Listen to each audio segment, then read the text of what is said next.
일본의 후쿠시마 오염수 방류 계획에 대해 우리 정부의 평가 보고는 일단 긍정적이었습니다. 다만 지금 일본이 내놓은 오염수 처리 계획이 확실히 이행될 때라는 단서를 달아서 앞으로 온전한 시행 여부는 지속적으로 검증할 부분이라고 밝혔습니다. 이동은 기자입니다. 지난 2021년 8월부터 진행해온 후쿠시마 오염수 처리 방안에 대한 우리 정부의 검토 결과가 발표됐습니다. 현재까지 도쿄전력이 내놓은 계획만 지켜진다면 큰 문제가 없다는 겁니다.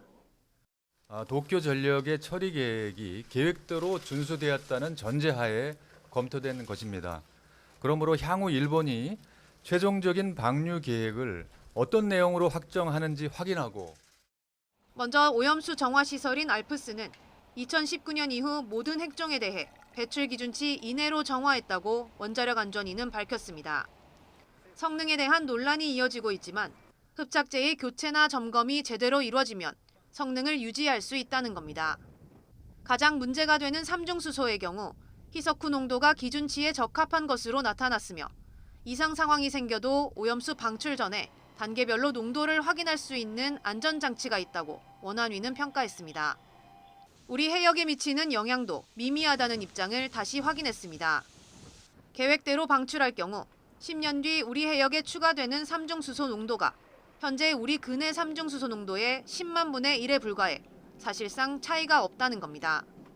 IAEA 보고서의 1차 시료만 검토 대상이 되고 2, 3차 시료에 대한 분석이 빠졌다는 지적에 대해서는 1차 시료 분석만으로도 유의미하다고 답했습니다. 저장 탱크에서 채취한 2, 3차 시료와 달리 1차 시료만 알프스 처리된 결과물이기 때문에 이 시료에 대한 분석이 중요하다는 입장입니다. 다만 원안위는 알프스 침전물 제거 필터의 점검 주기 단축과 검사 핵종 확대, 방사선 영향평가 강화와 공개 등 4가지 보완을 권고했습니다.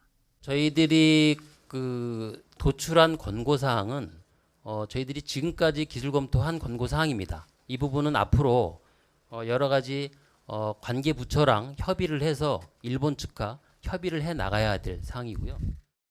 정부는 일본이 지금의 계획을 그대로 수행할지 여부는 알 수 없다며 일본의 최종 방류 계획이 제시되면 이를 다시 검토하겠다고 밝혔습니다. YTN 사이언스 이동은입니다.